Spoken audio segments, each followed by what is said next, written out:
This hour of the Costa Report is brought to you by Simply Safe Home Security. 24/7 professional monitoring is just $15 a month. Go to simplysafe.com/Costa to get 10% off your system, or pick it up today at your local Best Buy. Welcome to the Costa Report. I'm Rebecca Costa, and thank you for joining me for another 2 hours of straight talk radio. I want to welcome listeners joining us coast to coast on affiliate radio stations across the GCN network in all 50 states, and also give a special shout out to members of our armed forces who are tuning in over the internet, as well as thousands of volunteers and professionals helping with the recovery efforts in Texas and Florida and surrounding areas. We thank you for your tremendous sacrifice and service. In just a moment, former White House ethics lawyer for President George W. Bush and current professor of law at the University of Minnesota, Mr. Richard Painter, will be joining the program to discuss and give us an update on the lawsuit filed against President Trump for violating the Constitution's Emoluments Clause. What exactly is the Emoluments Clause? And more importantly, is it possible to prove that tangible, measurable damage has resulted from violating that clause? We're going to get the answers to those questions and more during the next hour when the man President Obama's own ethics chief called the #1 scholar in the country on government ethics, Richard Painter, joins the program. But before Mr. Painter steps behind the mic, as is my custom each week, let me tell you a little about his background. Richard Painter was born in Philadelphia, Pennsylvania, and grew up in Kansas City and Champaign, Illinois. He earned his undergraduate degree from Harvard University and law degree from Yale. Following law school, Painter clerked for Judge John T. Noonan of the U.S. Court of Appeals for the Ninth Circuit and practiced at Sullivan and Cromwell and later Finn Dixon and Hurling. From 2002 to 2005, he taught law at the University of Illinois College of Law before being tapped as White House ethics lawyer in the George W. Bush administration, a position he served until 2007. Painter then joined the faculty of the University of Minnesota, where he teaches corporate law, and I would be remiss if I did not add that Mr. Painter is vice chairman of CREW, which stands for Citizens for Responsible Ethics in Washington, an organization which has filed a lawsuit against President Trump for a conflict of interest between advancing his personal business assets and his responsibilities as President of the United States. It's my pleasure to welcome to the Costa Report former White House Ethics Counsel, Professor Richard Painter. Thank you for joining us today, Mr. Painter. Thank you. Thank you. I mentioned earlier that you are the vice chairman of CREW, an organization that's comprised of lawyers and citizens from the full political spectrum, which filed a lawsuit against President Trump earlier this year. So I thought maybe a good place to start today would be to attack some of the misreporting surrounding that lawsuit and ask you to explain the basis for the suit. Well, the Emoluments Clause of the Constitution is a provision that prohibits any person holding a position of trust with the United States government from accepting a present or an emolument. And an emolument means a profit or benefit from a foreign government. And that includes an entity controlled by a foreign government, such as a bank controlled by a foreign government or a sovereign wealth fund. In the business world globally, there's a lot of money sloshing around from foreign governments and entities controlled by foreign governments. And the Trump business empire has dealings with those governments. The Bank of China has loans, very, very large loans outstanding to the Trump business empire. Foreign sovereign wealth funds may be dealing with the Trump businesses and various projects around the world. We don't know. That's one of the things we're trying to find out in this lawsuit. And then we, of course, know about the foreign governments that book rooms in the whole Trump hotels, and a lot more so since the election. And then they book the ballrooms and have a big party and invite a bunch of government officials over to the party. And of course, all that money goes into the president's pocket. And the founders, when they drafted the Constitution, were well aware of this problem, that foreign governments would try to pay off United States government officials through various business dealings or presents and so forth. And that's why we've got the Emoluments Clause in there. It's a word with a Latin root, emolumentum, They all studied Latin in those days. The educated people all studied Latin, so it makes sense they used the English word with the Latin root. If we drafted the Constitution today, we might call it the Paola Clause, but I think it's the same thing. I mean, they understood the risk that foreign governments would set up business deals with U.S. government officials. They just said, no, you're working for the United States government. You're not doing business deals. You're not making money. You're not getting presents from foreign governments. And we are concerned that President Trump has not addressed this problem within the Trump business empire. And so we've asked a federal judge in New York to look at the finances of the Trump business empire, look at its tax returns, look at the corporate tax returns for the various entities, look at the other books and records, and find out what foreign government money is in there, read the Constitution, and tell him what he can have and what he can't have. Now, Sherry Dillon, who is one of Trump's counsel, has said that that's not what the Constitution is saying. And in fact, those profits are going to Trump's businesses, not to him directly. Do you see a distinction there? Well, I think that's a misinterpretation of the Constitution is say, well, gee, if the Constitution says I can't have the money, all I need to do is set up a wholly owned corporation and have my emoluments go into the wholly owned corporation. Might as well call it Emoluments Inc. and have all the foreign governments send the payoffs there. That doesn't make any sense. I don't think the judge is going to buy that theory. I noticed there was a report this week that President Trump awarded a multi-million-dollar contract to a firm owned by the Chinese government to help build part of the Trump World Golf Club in Dubai. Is that an example of what you're concerned about? Well, that's the type of business dealing. Of course, they're paying this company owned by the Chinese government to build a golf course. But the problem you get in these dealings with foreign governments is there could be a value-added transaction there where the Trump organization is making money getting a sweetheart deal. And therefore, that's exactly the type of contract we're asking the court to take a look at and ask the question once again, is the Trump organization deriving a profit or benefit from the dealings with a foreign government? And the profit or benefit could be a better golf course. And that's exactly what the judge needs to find out.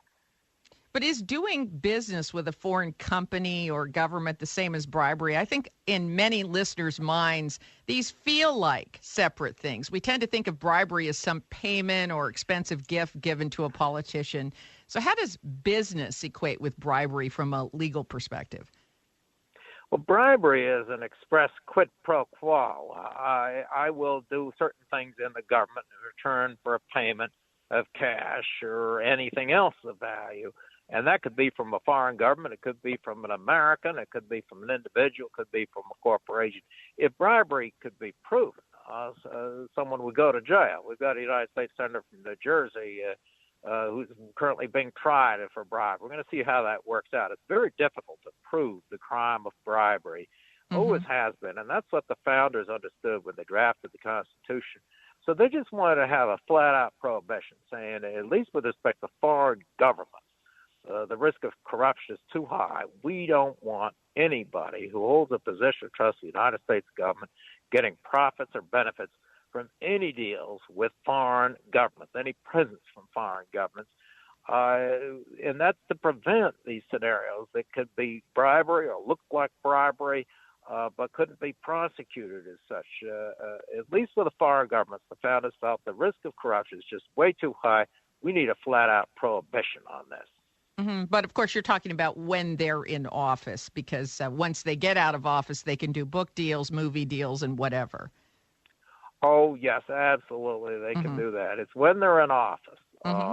They can't get profits from doing foreign governments. Now, if they're foreign privately owned entities, they could without violating the Constitution. Now, we have to take our first break, but stay where you are. We'll be right back with more from Richard Painter. You're listening to the Costa Report.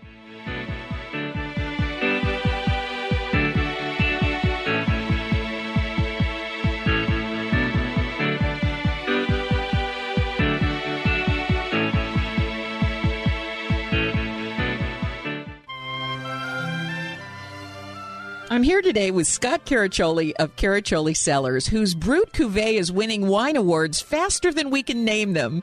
What is it about Caraccioli's Brut Cuvée that sets it apart from others? I really think it comes down to both process and the fruit. We're in a ideal location to grow Chardonnay and Pinot Noir, and being able to harvest that at optimal pick points in Monterey County, where you have a climate and soils that produce these grapes in the best way possible. Pulling them earlier on, you still get a lot of fruit expression, but you get a lot of acidity, which gives you the opportunity to make killer sparkling wine. And our Brut, being our flagship wine, has everything that's possible when it comes to sparkling wine. You can order any of our products directly from us by visiting our website at caracciolicellars.com or calling the tasting room directly, 831-622-7722. Hi, I'm Joan London with A Place for Mom. Over the years, we've helped thousands of families find senior care, and today's senior living communities have never been better, with amazing amenities like movie theaters, exercise rooms and swimming pools, public cafes, bars and bistros, even pet care services. And nobody understands your options like the advisors at A Place for Mom. These are local expert advisors that will partner with you to find the perfect place and determine the right level of care, whether that's just a helping hand or full-time memory care. Best of all, it's a free service. Call today. A Place for Mom. You know your family, we know senior living. Together, we'll make the right choice. Call A Place for Mom right now to get our free ebook on financing senior care, as well as a free referral for senior living communities in your area. Call 1-800-806-8572. That's 1-800-806-8572. Every day, I wake up at 5 a.m. to give Dad his medicine. Every day, I wake up at 5 a.m. to give Dad his medicine. At 6 a.m., I make his breakfast. Every day, I wake up at 5 a.m. to give Dad his medicine. At 6 a.m., I make his breakfast. At 7 a.m., I shower. Every day, I wake up at 5 a.m. to give Dad his medicine. At 6 a.m., I make his breakfast. At 7 a.m., I shower. I start laundry at 8. At 10, we go for a walk. Every day, I wake up at 5 a.m. For those dealing with the daily struggles of caring for a loved one, we hear you. That's why AARP created a community with experts and other caregivers for advice, tips, and support. Together, let's help each other better care for ourselves and the ones we love. Visit aarp.org/caregiving. A public service announcement brought to you by AARP and the Ad Council. I am done with my mattress. That's right. I'm not spending another night on this old bag. My new mattress comes today, and this thing is out of here. Bye-bye, mattress. Yep, bye-bye mattress. So says you and about 1,000 other people every day. And that's a lot of old mattresses with no place to go. There's the landfill, of course, where they just take up space. But what a waste. Because you could send it to a mattress recycler, where old mattresses get broken down into steel, foam, wood, and fiber that become new steel, carpet padding, home insulation, garden mulch, biomass fuel, locomotive oil filters, and all kinds of other great stuff. So bye-bye mattress is right. But don't toss it. Recycle it. It's easy. And it's free. To find a mattress recycler in your area, visit buybuymattress.com.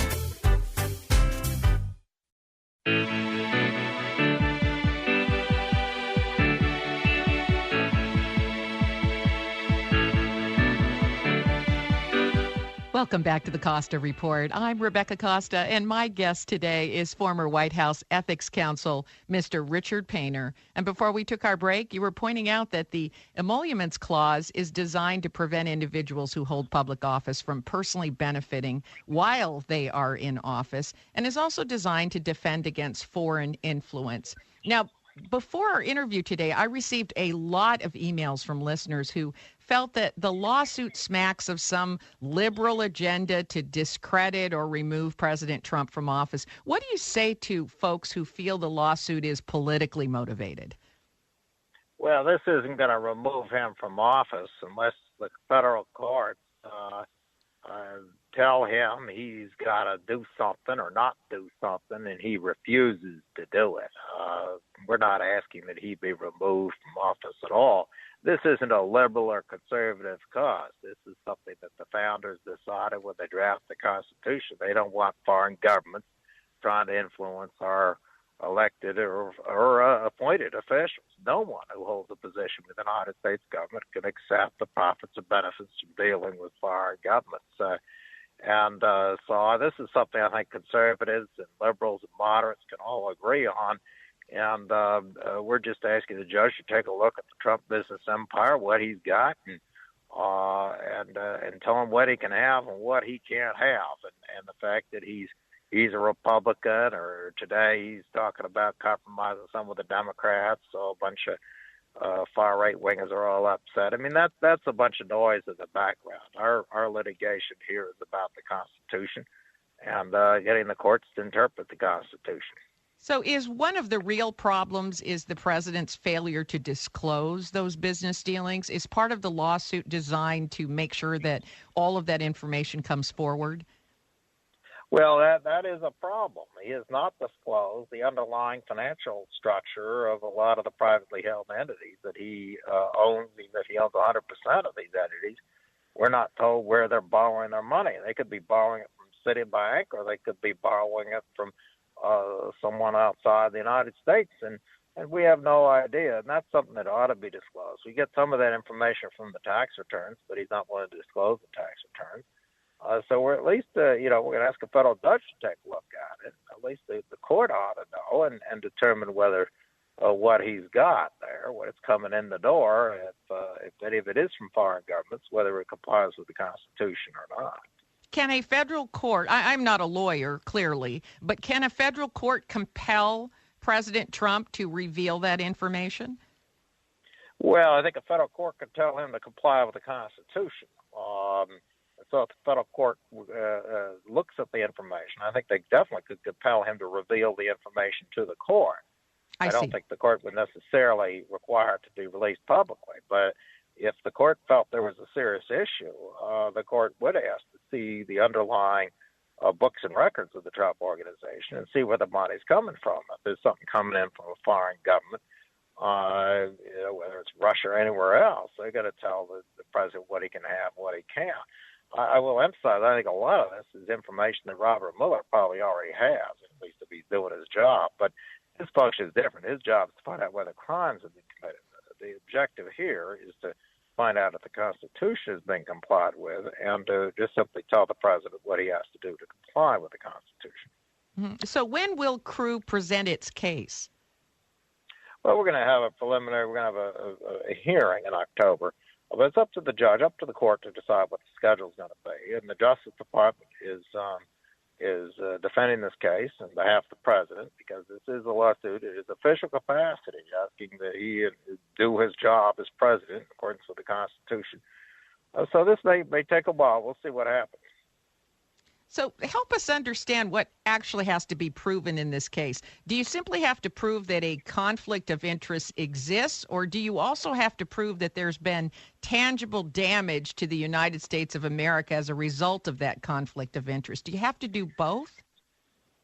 Well, I think with respect to the substantive legal argument, is he in violation of the Constitution or not?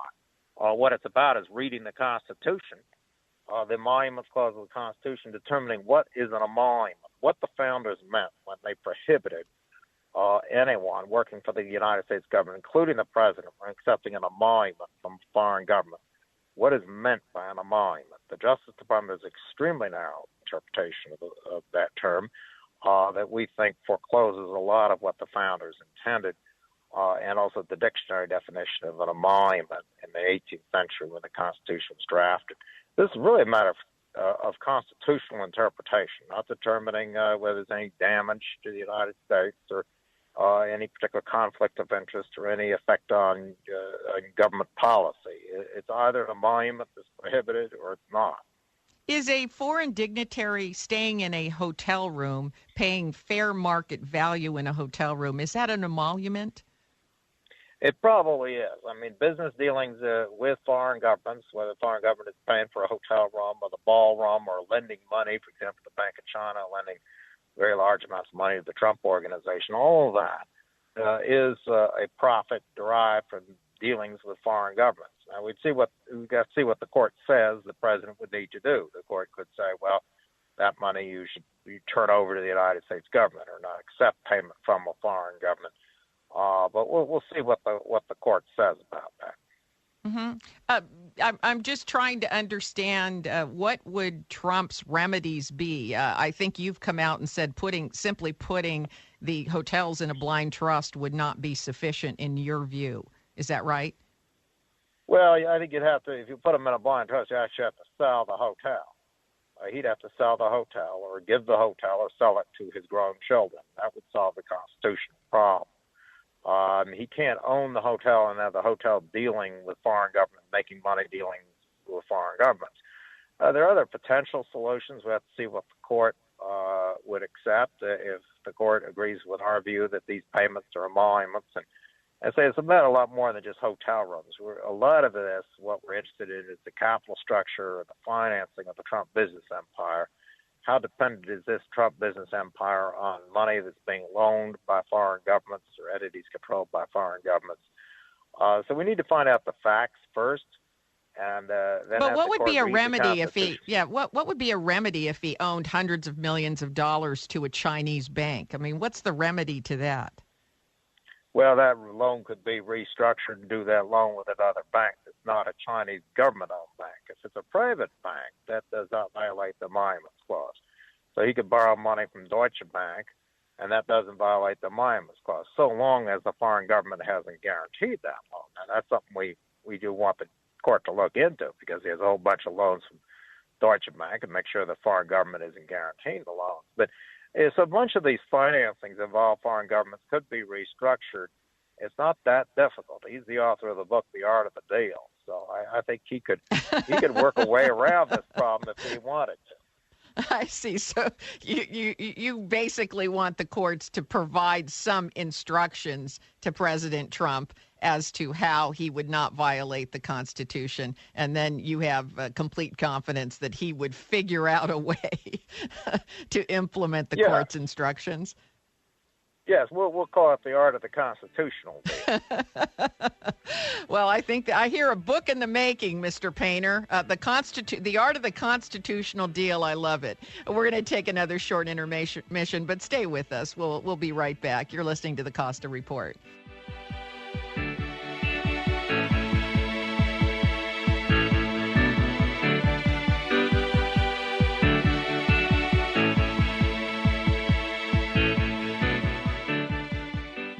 If you're a fan of big ideas and thinking, then you're going to want to sink your teeth into On the Verge. Jim Laird, John Scully, Alan Dershowitz, and dozens of business and government leaders from the full political spectrum have given On the Verge their highest reviews. And you can help drive the book to the top of the bestseller list by ordering On the Verge from Amazon right now. Our goal is to distribute 25,000 copies before the official release date. By placing your order for On the Verge right now, you'll help us beat that number. We need every listener to go to Amazon.com and order On the Verge as quickly as you can. And while you're at Amazon, order first edition gift copies of On the Verge for friends and family, because they won't last long. On the Verge, on sale now at Amazon.com. That's On the Verge at Amazon.com. I'm Paul George of the Indiana Pacers. When I was 6, I had one thing on my mind. When I was 6, my days were spent playing basketball every chance I could. When I was 6, my dream was to make it to the NBA. When I was 6, my mom had a stroke. So I want you to learn the signs of a stroke fast. F-A-S-T. F, face drooping. A, arm weakness. S, speech difficulty. T, time to call 911. Because the sooner they get to the hospital, the sooner they'll get treatment.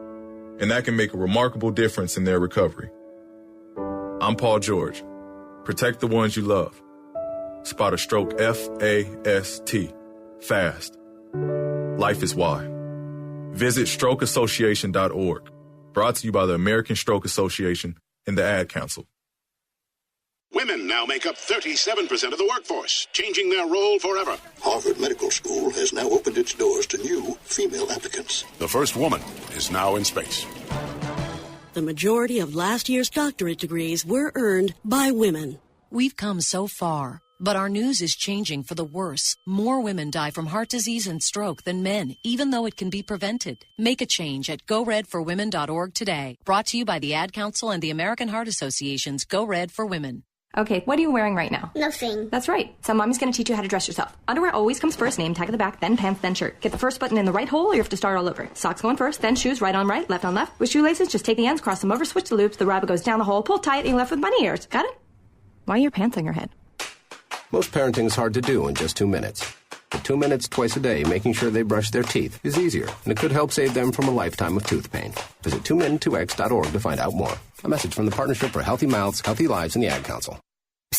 Yeah, it's me, your heart. Listen to me. We've got to talk. High blood pressure is serious, and yours? Whoa. What happened to us? We used to be so much more active. But lately you've been ignoring me. I know you think I'm just gonna keep ticking away forever, but you're wrong. You can do so much more to control your high blood pressure. Doing the minimum isn't doing enough. I'm under a lot of pressure and can quit whenever I want. Bet you didn't know that. But I like my job. Just treat me better. Check on me. Give me something green to nibble on every once in a while. And maybe we can do some exercise on occasion. Let's get to it. After all, we're in this together. Listen to your heart. Don't let it quit on you. High blood pressure can lead to a stroke, heart attack, or death. Get your blood pressure to a healthy range before it's too late. Find out how at heart.org/blood pressure. Check, change, control. A message from the American Heart Association, the American Stroke Association, and the Ad Council.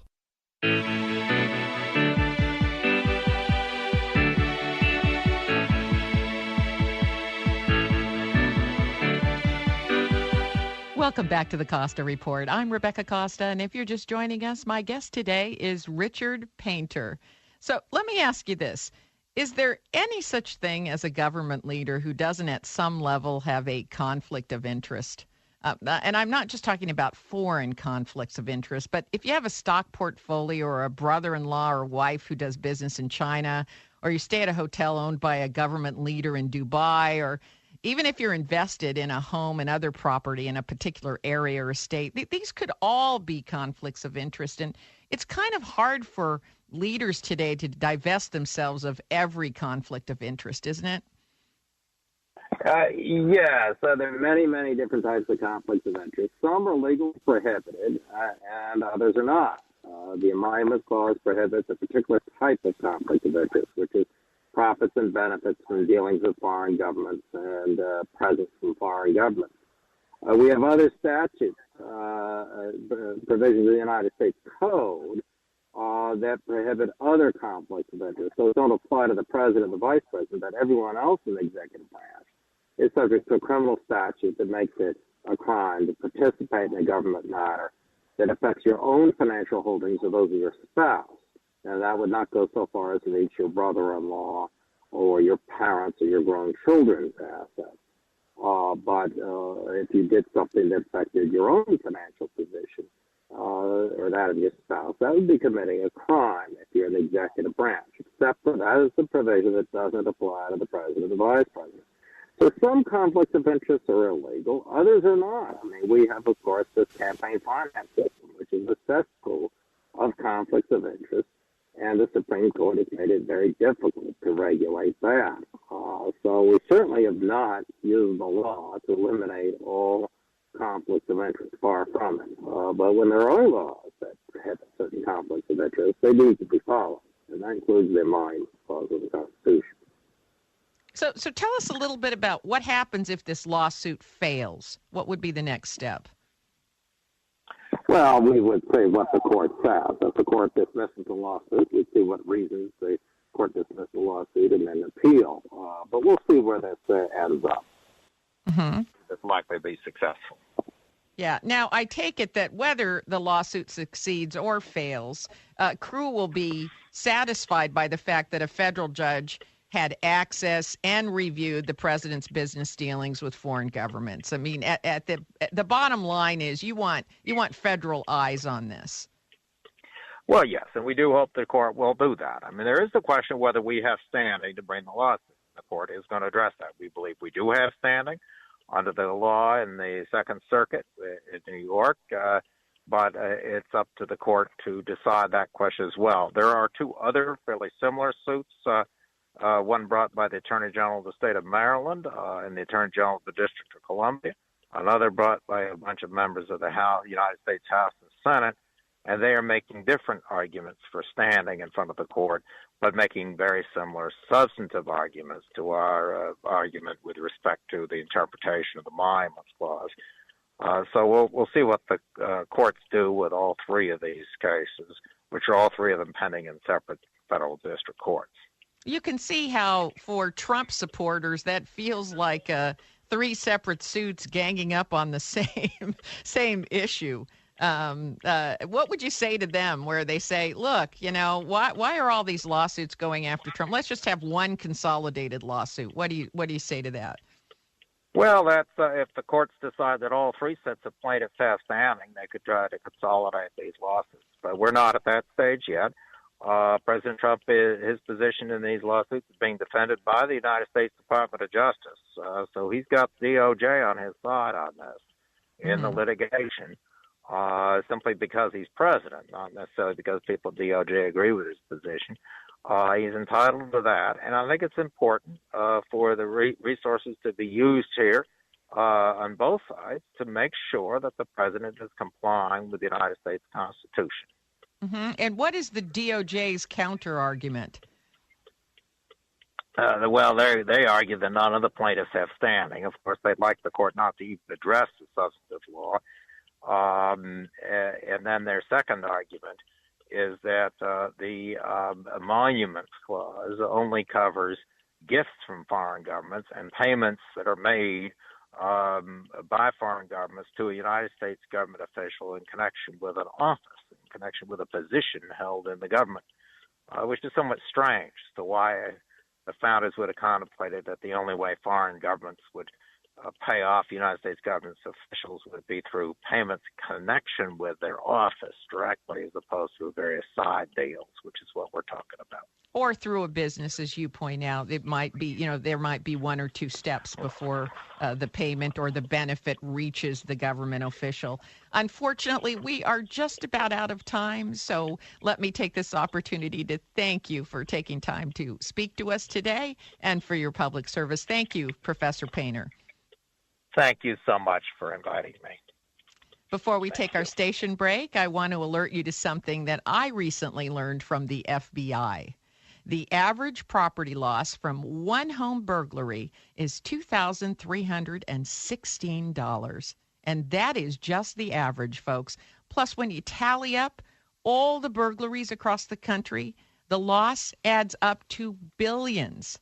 With so much to lose, I want you to protect your home and the people you love in the same way that I safeguard my own. Get the Simply Safe system. It protects every door and window in your home with sensors and also includes a state-of-the-art motion detector and a blaring alarm designed to scare off any intruder and send your neighbors running right over. And the best news is the system is wireless, so thieves can't cut the wire to your security system, and you don't need to drill any holes in the wall to install it. It took me about 25 minutes to install my system on all my doors and windows, and anyone who's been listening to this program for any period of time knows that I am not handy with tools. I am the first to admit it. In addition to being easy to install, the system gives you 24/7 around-the-clock protection with the local police who are dispatched as soon as the alarm goes off and you don't answer your phone with your password. Where else are you going to get this kind of peace of mind and police protection for just $15 a month? Look, I want to be honest with you. No one thinks that they're going to be the home that burglars pick. Nobody thinks that. But you know that if you don't have a security system, you've increased your odds of being targeted. So go to simplysafe.com/Costa, C-O-S-T-A, and take advantage of a 10% discount when you order today. Or go to your local Best Buy and check out the system for yourself. See if what I'm telling you isn't true. You can have your home protected by tonight. That's simplysafe.com/Costa for 10% off. Please protect your family, your pets, your home. Get the Simply Safe system and rest easy like I do. Every time I set the alarm, I think about the fact that it's only costing me $15 a month, which is nothing, to keep my home safe and to keep my family safe. And that's about as worthwhile an investment as you're ever going to come across. So, if you're choosing between having lunch out next week and paying $15 to have police responsiveness in case someone breaks into your home. And, if you've been listening to the program, you know that a few months back, I walked into my house and my back door was wide open, and it was a door I know I had closed and locked. Now, I hate to think of what would have happened if one of my children or I had come home and interrupted a burglary in process. It's just not a pleasant thought. And that is when I discovered the Simply Safe system. And for $15 a month, I'll tell you that, there's nothing that I would rather spend my money on than the protection of my family and my home. Your home is your safe place, right? Everybody deserves the right to feel safe in their own home. And I will tell you, there is nothing scarier than coming home and finding the back door wide open. So go to simplysafe.com/Costa, get your 10% off, and this weekend, or even tomorrow, put the system in and get peace of mind. We have to take another break, but we'll be back after these important messages from our sponsors. You're listening to the Costa Report.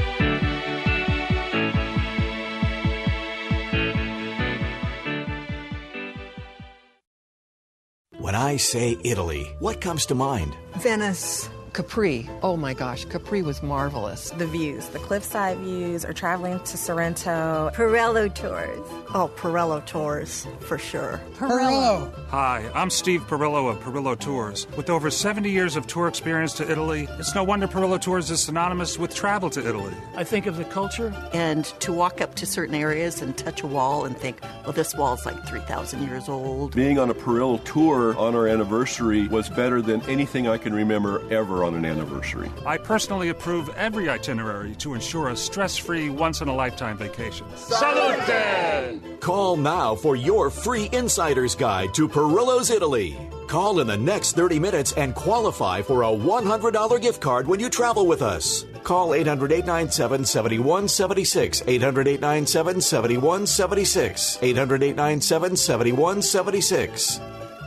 Are you struggling with addiction or alcohol problems? If you're depressed, drinking, and using drugs, you may need help. And the Affordable Care Act guarantees coverage of substance abuse. I knew I could get myself out of this. I just needed some hope and some help. I took the first step to recovery when I made the call. Call the Addiction, Hope, and Helpline now for a free assessment with someone who cares. Call 800-962-6969, 800-962-6969.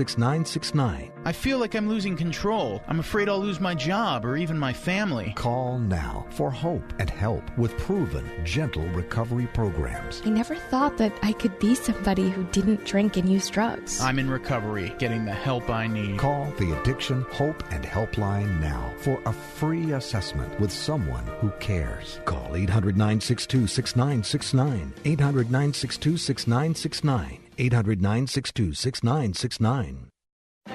It may be hard to believe, but people just like you are already saving money. FeedThePig.org makes it easy. Their simple savings plan teaches you how to start saving without going overboard. So you don't need to mooch off your friends. You gonna finish that grape? You mean the one in my mouth? You don't need to stop buying the necessities. What you're smelling is a natural musk. Ew. You don't need to be a medical test subject. How do you feel? Mostly okay. Sometimes, though. You don't need to get a second job as a stuntman. We need a new stuntman. Let's break for lunch. You just need an internet connection. Don't get left behind. Start your personal savings plan with the tips and tools on feedthepig.org. That way, you don't need to sell your soul to the devil. $15 is the best I can do. All right, deal. Brought to you by the American Institute of CPAs and the Ad Council. Hey, America. We need to have a little talk. I don't know if you've noticed, but we got a lot of food in this country. A lot of peaches, a lot of corn, a lot of apples, a lot of everything. We've got so much food that we can't even eat it all. So if we got all this extra food, how are 17 million kids in America struggling with hunger? I just don't get it. That's why the Feeding America nationwide network of food banks gathers surplus food and gets it to the hungry kids who need it. They can get you food even if you live in Idaho or Alaska or somewhere crazy like that. This isn't complicated. We've got extra food and we've got hungry kids. Feeding America's done the math. Now it's your turn. Support Feeding America and your local food bank at feedingamerica.org. I know you got internet on your phone, so what are you waiting for? We can't do it without your help. Brought to you by Feeding America and the Ad Council.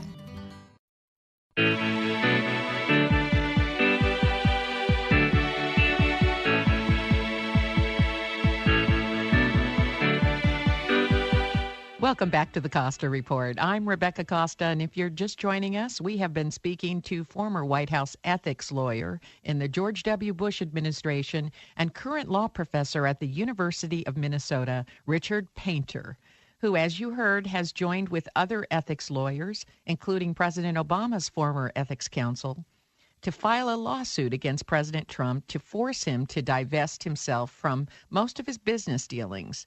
They have cited the Emoluments Clause, which is Article 1, Section 9 of the Constitution, which reads as follows. No title of nobility shall be granted by the United States, and no person holding any office of profit or trust under them shall, without the consent of Congress, except of any present emolument, office, or title of any kind whatever from any king, prince, or foreign state. Roughly interpreted, this is a constitutional safeguard against bribery, corruption, beholding, and influence from foreign sources.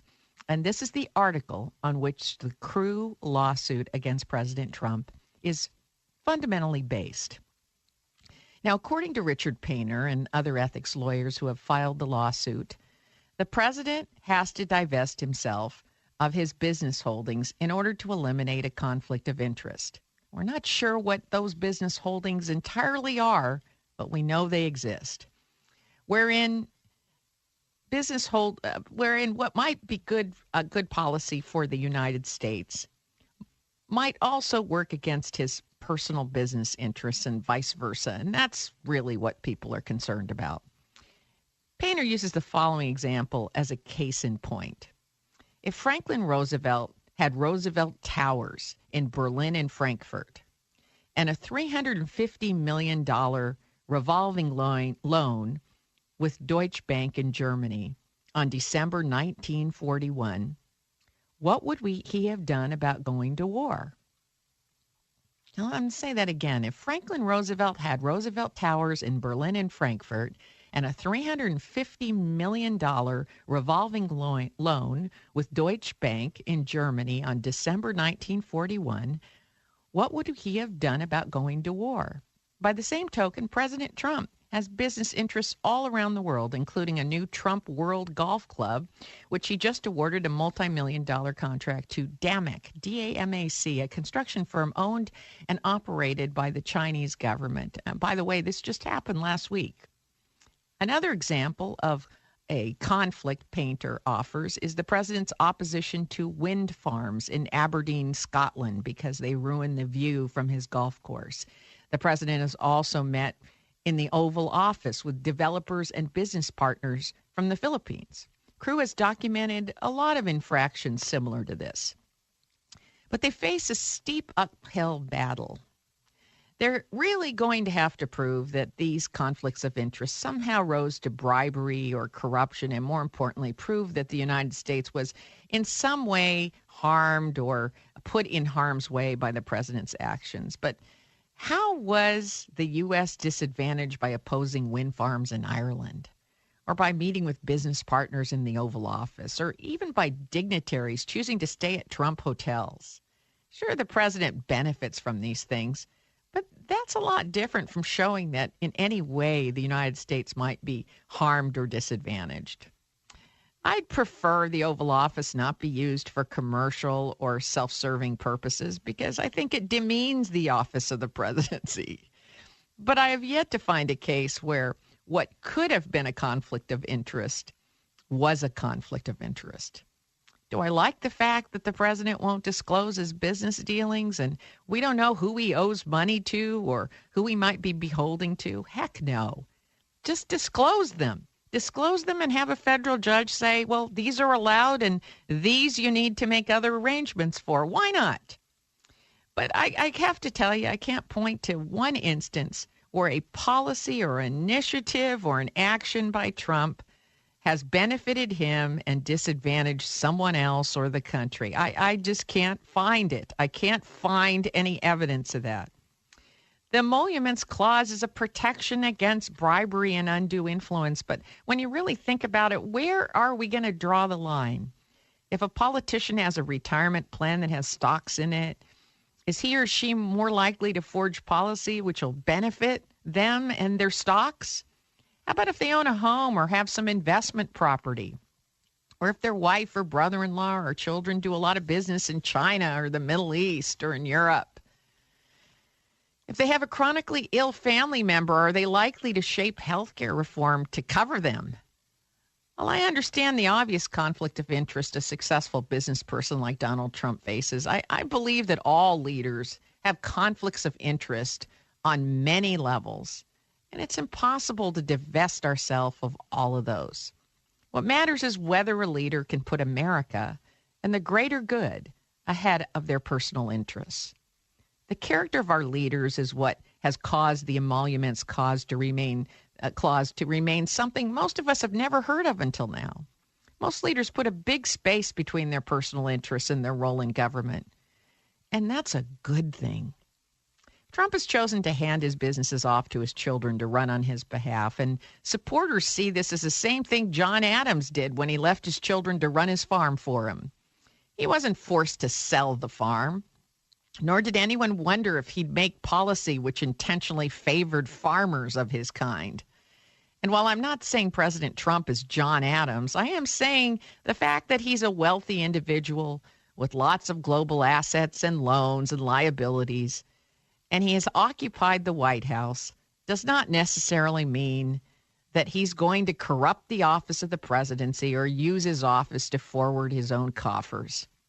We have had presidents who raised money for their campaigns by allowing donors to sleep in the Lincoln Room, and presidents who took advantage of interns, and presidents who ordered illegal break-ins, and presidents who have been wealthy and owned assets which could have been furthered by corrupt policy. But the balance of power between Congress, the Supreme Court, the Oval Office, and the rule of law have allowed this country to weather all of these pitfalls. And if laws have been broken, then the president should in fact step down. If he has violated the Constitution, he must make it right. But if no laws have been broken, if he has not violated the Constitution, I hope Crew will accept the judgment of the federal court and drop this suit. Let's have one clean ruling and move on. Now, before we take our normal break, you know my producers search high and low for sponsors who believe in their products so much that they're willing to let listeners of the Costa Report try their offerings for free. And from time to time, I also take advantage of these free opportunities, and sometimes not for myself. So the other day, my son Matthew, who you've heard me mention on this program many times, stopped by on his way to work, and I noticed there was something different about him. There are things that a mother notices no matter what age your children get to be. Matthew looked so refreshed and well-groomed and healthy that I just had to ask him. And when I asked him why he looked differently, he said, I started using the Harry's razors you ordered for me. I use them every day now, Mom.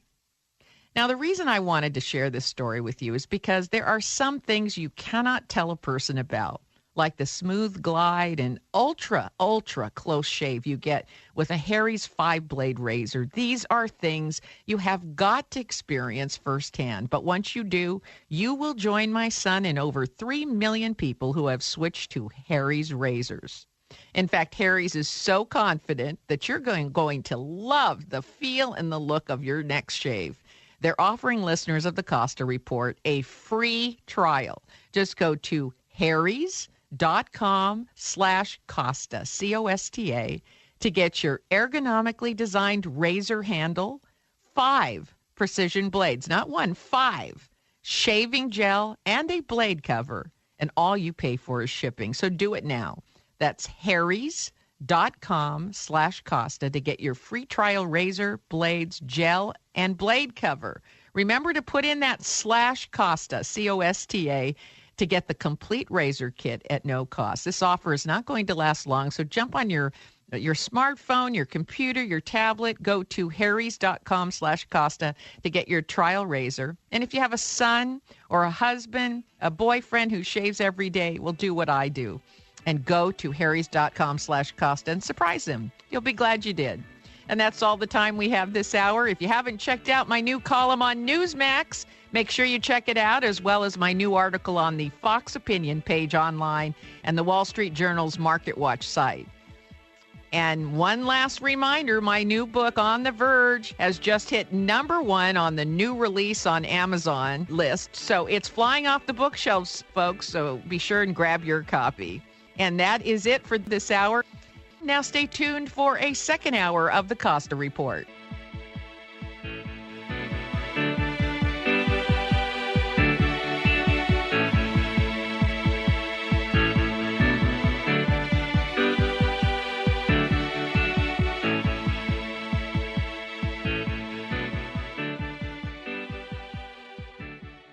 Does it bother you that there are so many long TV commercials urging you to ask your doctor about this or that prescription drug? You know, the commercials that have to be longer than the standard 30 or 60-second lengths because much more time than that is needed to disclose all the harmful side effects, frequently including depression, suicidal thoughts, and even death. It makes me feel like I'm being had big time. If Big Pharma doesn't own the major broadcast and cable TV networks, they might as well. I'll go with Dr. Wallach's advice over that from Big Pharma any day. Doc's vested interest is to get and keep you well, but the prescription drug companies, well, you know. Allow Dr. Wallach to educate you about the importance of nutrition and supplementation. Make Doc's knowledge part of your life and try his products that have helped so many people get well and feel better. Go online to WeDon'tHaveToBeSick.com. That's WeDon'tHaveToBeSick.com, or talk to a Wallach team member at 831-607-9355. That's 831-607-WELL.